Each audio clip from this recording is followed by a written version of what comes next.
Hi, my name's Jerry, and this is my story. I came from what they call a broken home.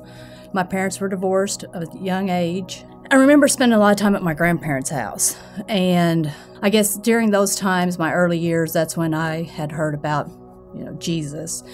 But I was introduced to a religious version of Jesus and God. He was a punishing God. So as I grew up, I got into things such as alcohol and drugs. Obviously, the drinking and the drugs drove me further from him, but it pushed me so far away from him because I was scared of him. And I felt like, well, he doesn't want anything to do with me. But from the age of 20 until the age of 38, I was caught up in active meth addiction. It was during those years that I had these two precious gifts from God, and I abandoned them. It was in 2009. I was arrested again for meth, and by this time I'd had a third baby.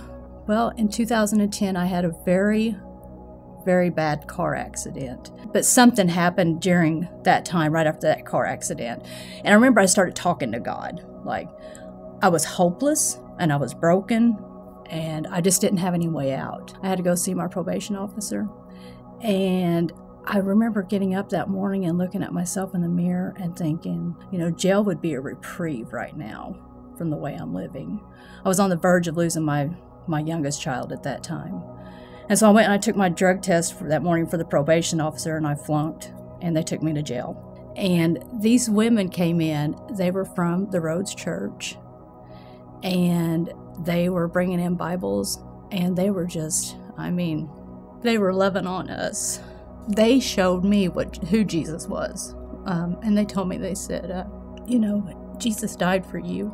And it was during those days that I really grabbed a hold of him, and he grabbed a hold of me. He held on too. At that time, I was facing another sentence, and I remember going to court, and I remember asking, I was like, I'm going to ask you in the name of Jesus to allow me to get some help. And I was allowed the opportunity to go away and get some help, and I did.